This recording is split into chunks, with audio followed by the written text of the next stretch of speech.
Hello, this is a recording of a graduate research project conducted at the Colorado School of Mines for an additive manufacturing course. The title of the project is Fracture Mechanics and Metallography of Bonded Stainless Steel and Additively Manufactured Cobalt Chromium. I know it's a long title, but we'll step through the process through this presentation. This is Dustin Krause. My name is Benjamin Chaquer. And Ryan also contributed, but he couldn't be with us today. Our collaborators with this project were two companies. First, Stratasys Direct Manufacturing, based in Texas, and a cryogenic plant called Cold Matters. Within Stratasys, Andrew Carter, their manufacturing engineer, greatly helped with this project as the principal investigator. He supported us with samples and gave us objectives and goals for this project. A little bit of background for the part deposition and separation process. First is direct metal laser sintering. It's an additive process by which components are built on steel base plates by using a laser to sequentially scan a 2D cross-section of the 3D part in 40 micron layers of powder metal.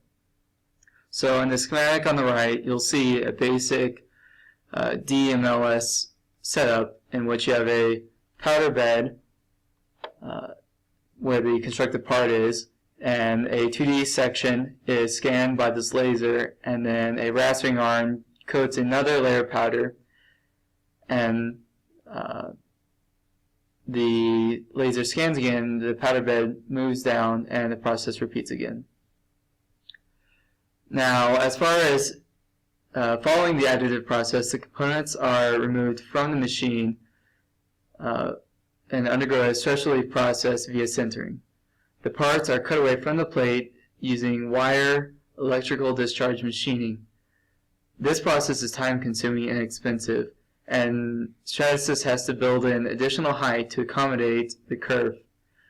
Unfortunately, Stratasys generates a noticeable amount of scrap due to this process, which leads into the objective of this study is to use cryogenic fracture as a means to separate the parts without any loss of material. A little bit of background on cryogenic treatment.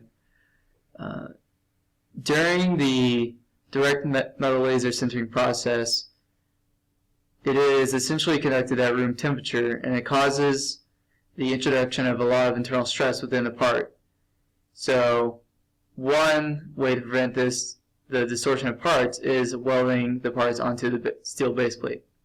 Now, the thought with cryogenic treatment is to introduce a crack separation by designing a stress riser at the part plate interface. Now, the difference in coefficients of thermal expansion between these two dissimilar metals will contribute to the point of crack initiation. So there's evidence that there's evidence to support this process will also stress relief the material as well. This process can take up to 36 hours, which is necessary to turn all the austenite within the steel base plate into martensite while preventing microcracking.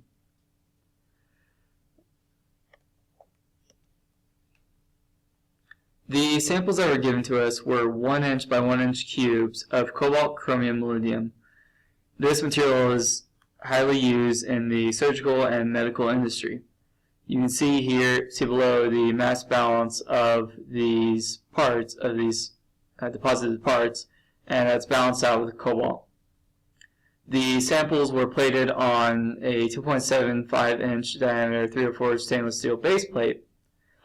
Each sample is sectioned at its midplane, which are indicated by the red dashed lines in this upper right schematic.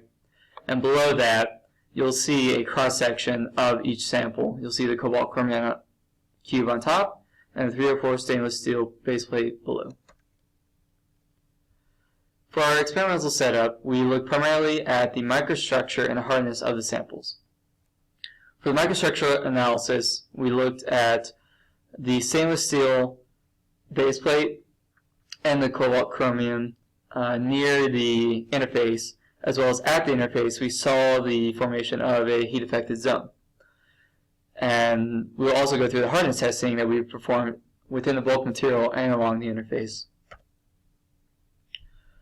We polish each sample via standard metallographic procedure. We use silicon carbide pads to polish the samples down to 1200 grit. Between each step, we rinse each sample off with deionized water and blow dried it with compressed air. Then we use Leco diamond suspensions to fine polish it down to 1 micron using an imperial cloth pad. For the etching process, we had to etch each sample separately and then polish between. Now, for the 304 stainless steel, we used an electrolytic etch called oxalic acid, where we applied an average of 20 milliamps of current for approximately 3 to 4 minutes to bring out the grain structure.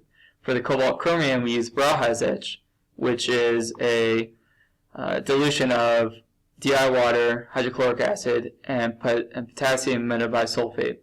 And we submerged each sample for approximately 30 seconds.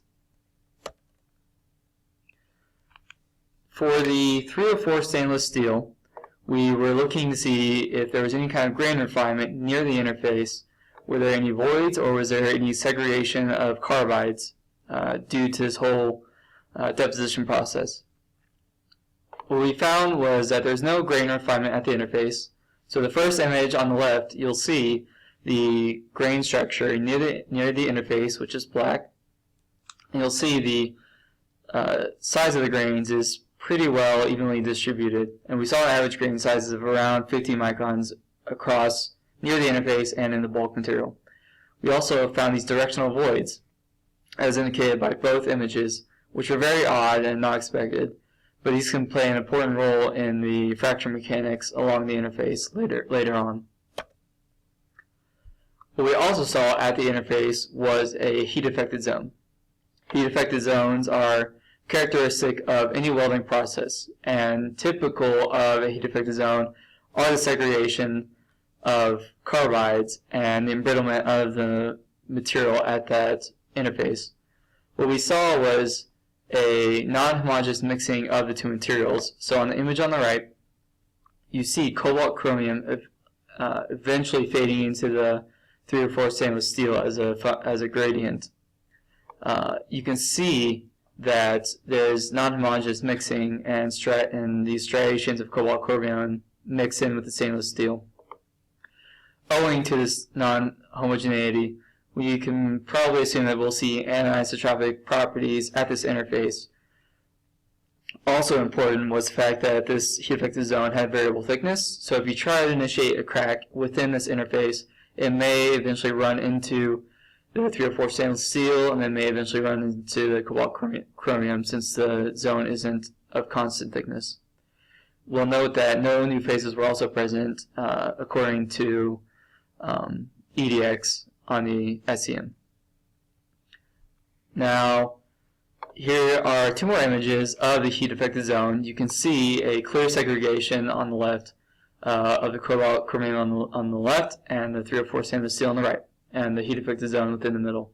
We take a closer look at the heat-affected zone on this right here, using the backscatter detector on the scan electron microscope.